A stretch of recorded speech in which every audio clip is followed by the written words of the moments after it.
You folks lived together for 11 years, or were together for 11 years and have a 5-year-old child. Right. Not married. Right. According to your complaint, sir, the defendant left you, and when she left you, she took $1,300 out of a business bank account. Right. You want your $1,300 back. Yes, ma'am. I have a few questions for you. Sure. During the 11 years that you were together, did you work? All the time. What kind of work did you do? I've done printing, working in car wash, cashiering in a drugstore. Right now I'm currently in payroll and billing at a temporary service.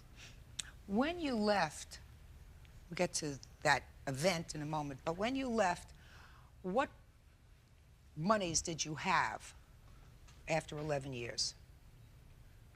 You mean as far as savings? Yes. Nothing. What about property? The only thing I had that was in my name that he's already taken was a car. So this $1,300 was what you left with after 11 years? Yes. And that and my son.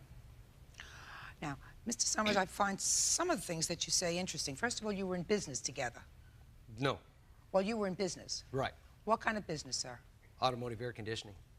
And what did you do in the business? Service and repair automobiles, their air conditioning. Did you have a shop? No, I'm mobile. What do you mean you're mobile? I do it out of the back of a truck.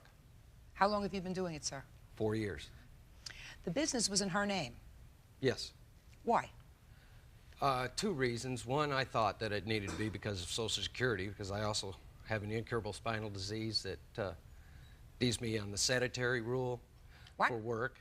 The sedentary rule for work. Anyway, I was given Social Security. Just a second. You lost me someplace. You received Social Security disability. Right. Social Security disability means that you are disabled and cannot work. Not under the sedentary rule. Well, tell me what this rule is, because as a taxpayer, I would like to see what I could do to get it changed. Okay, sure. Sure. It means that any repetitious, anything that is done for any certain period of time, no longer than 15 minutes, I didn't make the rules. I just go along with it. And how long have you been on disability? 8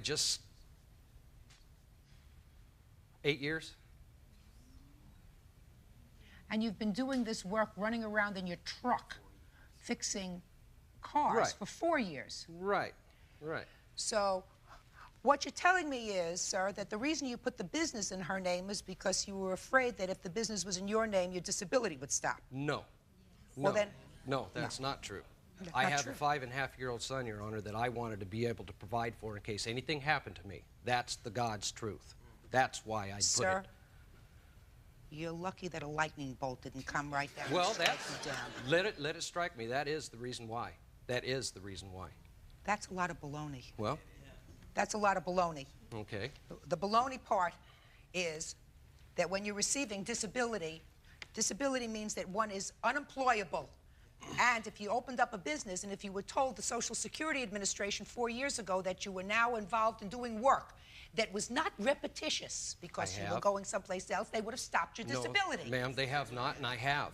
And I have. I'm allowed to have anything as long as it's not over $2,000 in my account. I see that you got the system down to a science. How much, by the way, how much do the taxpayers give you every month from disability? $650. Pocket money.